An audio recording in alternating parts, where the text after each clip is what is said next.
అలా Telugu Desam party Janasena BJP కావాల్సినట్టు అక్కడ పాచికలు పని అని చెప్పి మా పార్టీ కానీ జగన్మోహన్ రెడ్డి గారిది కానీ మాది కానీ అభిప్రాయం. అదేవిధంగా రేపు రాబోయే రోజుల్లో ఈ 6 నెలలు కూడా కొంత టైం ఇచ్చి చూద్దాము.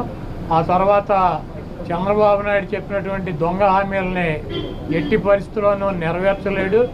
ఎందుకంటే ఇవాళ చూసాం సూపర్ 6 అని పెట్టాడు. ఆ సూపర్ 6లో 18 సంవత్సరాలు దాటినటువంటి ప్రతి మహిళకి 1500 పెన్షన్ ఇస్తా అన్నాడు. రేపు 1వ తారీఖు ఇస్తున్నాడా? దాని గురించి మాట్లాడట్లా. 3 గ్యాస్ సిలిండర్లు ఇస్తా అని చెప్పాడు. దాని గురించి మాట్లాడట్లా. బస్సుల గురించి మాట్లాడట్లా. అదేవిధంగా బీసీ కానీ ఎస్సీ కానీ ఎస్టీ కానీ వర్గాలకి 50 సంవత్సరాలు దాటిన వాళ్ళకి పెన్షన్ ఇస్తానని చెప్పాడు సూపర్ 6లో. దాని గురించి మాట్లాడట్లా. అది ఎప్పుడు ఇస్తాడో చెప్పట్లా. అదేవిధంగా ఇంకోటి 20 లక్షల మందికి నిరుద్యోగులకి ఉద్యోగాలు ఇప్పిస్తాను. ఉద్యోగాలు కనుక ఇప్పించలేకపోతే ఈ లోపు 3000 రూపాయలు నిరుద్యోగ వృత్తి కూడా ఇస్తానని చెప్పి సూపర్ 6లో పెట్టాడు. మొన్న తెలంగాణలో హరీష్ రావు గారు మాట్లాడుతూ చెబుతున్నాడు, చంద్రబాబు నాయుడు గారు చెప్పిన వాగ్దానాన్ని ఏమీ చెప్పాడు. 1000 రూపాయలు ఈయన పెంచింది. ఇప్పుడు వచ్చి 3000 ఆల్రెడీ ఇచ్చేది జగన్మోహన్ రెడ్డి గారు 3000 ఇస్తా అంటే ఈయన వచ్చి 1000 ఇచ్చాడు. మీరు అక్కడ 2000 ఇస్తా అంటే రేవంత్ రెడ్డి 4000 చేయాలి కాబట్టి అక్కడ ఇబ్బంది పడుతూ ఉంటాడు. ఇంకా ఈయన సూపర్ 6 అని చెప్పి ప్రతి మహిళకి 1500 రూపాయలు ఇస్తా అన్నాడు 18 సంవత్సరాలు దాటిన వాళ్ళకి. మరి ఆ వాగ్దానం ఎప్పుడు చేస్తాడు? రేపు 1వ తారీఖు ఇవ్వరా?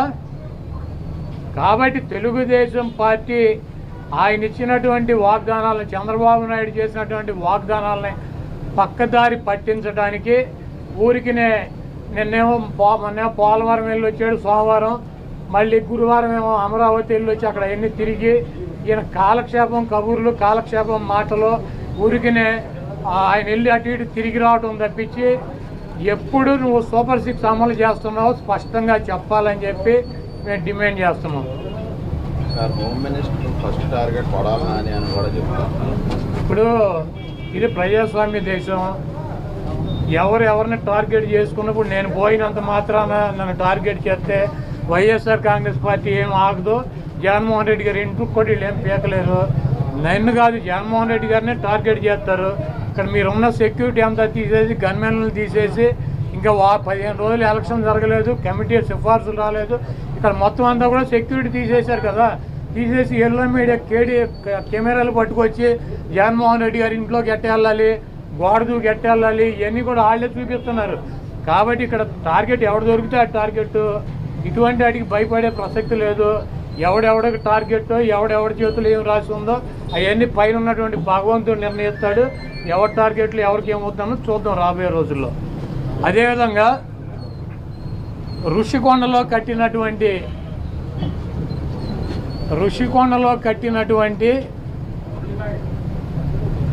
పర్యాటక కేంద్రంలో కట్టినటువంటి భవనాలనే ఈ సిగ్గు ఎగ్గు లేనటువంటి తెలుగుదేశం పార్టీ, ఈ సిగ్గు ఎగ్గు లేనటువంటి ఎల్లో మీడియా అది జగన్మోహన్ రెడ్డి గారి నివాసం అని చెప్పి చూపిస్తున్నారు 3 రోజుల నుంచి. వెళ్ళి జగన్మోహన్ రెడ్డి గారు అక్కడ నివాసం ఉన్నాడా? జగన్మోహన్ రెడ్డి గారు 2014 నుంచి 19 దాకా ప్రతిపక్ష నాయకుడిగా ఉన్నాడు. ఆయన కార్యాలయం లోటస్ పాండ్, ఇల్లు లోటస్ పాండ్. ఆయన లోటస్ పాండ్ హైదరాబాద్ నుంచే ప్రతిపక్ష నాయకుడికి ఉన్న 5 సంవత్సరాలు నడిపాడు. ముఖ్యమంత్రి అయిన తర్వాత 5 సంవత్సరాలు ఈ తాడేపల్లిలో ఉన్నటువంటి ఇల్లు, క్యాంప్ ఆఫీస్ ఇక్కడి నుంచే నడిపాడు ఆయన కార్యాలయాన్ని కానీ ఇంటిని కానీ. జగన్మోహన్ రెడ్డి గారి రక్తంలో లేదు. ప్రభుత్వం కట్టించినటువంటి ఇళ్లలో ఉండటం కానీ, ప్రభుత్వం కట్టించినటువంటి గెస్ట్ హౌస్లో ఉండేటువంటి కర్మ జగన్మోహన్ రెడ్డి గారికి పట్టల. జగన్మోహన్ రెడ్డి గారు వైజాగ్లో సొంత ఇల్లు కట్టుకున్నాక అక్కడ షిఫ్ట్ అవుతాడు. అంతేగాని టూరిజం ప్లేస్లో కట్టినటువంటి ఆ హౌస్లో జగన్మోహన్ రెడ్డి గారు వెళ్తాడని చెప్పి ఎవడు చెప్పాడు వీళ్ళకి, వెధవులకే? అది జగన్మోహన్ రెడ్డి గారి కోసం కట్టించుకున్నటువంటి ఇల్లు అని చెప్పి రకరకాలైనటువంటి కథనాలు రాస్తున్నారు.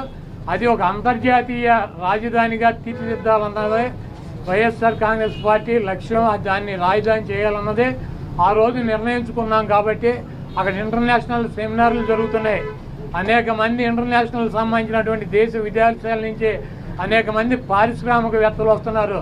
కనీసం వాళ్ళకి సౌకర్యం ఉండటానికి అవకాశం లేనటువంటి పరిస్థితి ఉంది. కాబట్టి ఉత్తరాంధ్రలో ఉద్దానంలో దాదాపు 700 కోట్ల రూపాయలు పెట్టి హాస్పిటల్ కట్టించారు కిడ్నీ పేషెంట్ల కోసం అని చెప్పి. అదేవిధంగా విజయనగరం కావచ్చు లేదా పార్వతీపురం కావచ్చు, ఉత్తరాంధ్రలోనే 650 కోట్ల రూపాయలు పెట్టి ఒక్కొక్క మెడికల్ కాలేజీ కట్టించారు. అదేవిధంగా టూరిజం ప్లేస్లో అంతర్జాతీయ సంస్థలు కానీ వ్యక్తులు కానీ వచ్చినప్పుడు అక్కడ ఒక విధి ఉండాలని చెప్పి ఒక మంచి భవనాన్ని నిర్మిస్తే 7 బిల్డింగులు అయ్యి, ఒక బిల్డింగ్ కాదు 7 బిల్డింగుల్లో జగన్మోహన్ రెడ్డి గారు ఉండరు. 7 బిల్డింగులు కట్టారు. ఆ 7 బిల్డింగుల్లో 7 బ్లాకుల్ని చూపించేది జగన్మోహన్ రెడ్డి గారు 450 కోట్ల రూపాయలు పెట్టి ఇల్లు కట్టుకున్నారని చెప్పి ఈ దుర్మార్గమైనటువంటి ప్రచారం చేస్తున్నారు. ఇవన్నీ కూడా ప్రజలు గమనిస్తారు. చంద్రబాబు నాయుడుకి ఇచ్చినటువంటి వాగ్దానాలు నెరవేర్చలేక నీకు సూపర్ 6లో పెట్టినటువంటి వాగ్దానం 1500 రూపాయలు ఇస్తానని చెప్పావా, చెప్పలేదా? 18 సంవత్సరాలు దాటిన వాళ్ళకి రేపు 1వ తారీఖు నీకు దమ్ముంటే 20 లక్షల మంది నిరుద్యోగులకు 3000 ఇస్తానని చెప్పావా లేదా? దాని గురించి చెప్పండి. నువ్వు దొంగ వాగ్దానాలు చేసి అధికారంలోకి వచ్చావు. నువ్వు దాని గురించి మాట్లాడండి ముందు.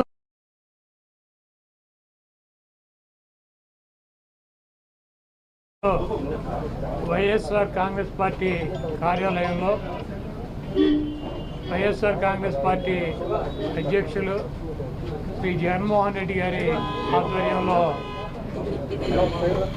175 నియోజకవర్గాల్లో పోటీ చేసినటువంటి అభ్యర్థులతో సమావేశం ఏర్పాటు చేయడం జరిగింది. ఈ సమావేశంలో జగన్మోహన్ రెడ్డి గారు కొన్ని నిర్ణయాలు తీసుకుని మనకి 1,33 లక్షల మంది ఓటు వేశారు. అదేవిధంగా పార్టీ కోసం గ్రామ స్థాయిలో కానీ, వార్డు స్థాయిలో కానీ, విలేజ్ స్థాయిలో కానీ నాయకులు, కార్యకర్తలు అనేక వేల మంది, లక్షల మంది పనిచేశారు. వాళ్ళందరినీ కూడా కాపాడుకోవాల్సినటువంటి బాధ్యత మనదే. మీరు తప్పకుండా నియోజకవర్గాల్లో ఒక వారం రోజులు పర్యటన చేసి దాడులు జరిగినటువంటి మన నాయకుల మీద కానీ, కార్యకర్తలను కానీ మీరు అండగా ఉండాలని, అదేవిధంగా రాబోయే రోజుల్లో నేను కూడా గాయపడినటువంటి తెలుగుదేశం పార్టీ అల్లరి మూకలు చేసినటువంటి దాడుల్లో ఇబ్బంది పడినటువంటి ప్రతి కుటుంబానికి దగ్గరికి నేను వస్తాను.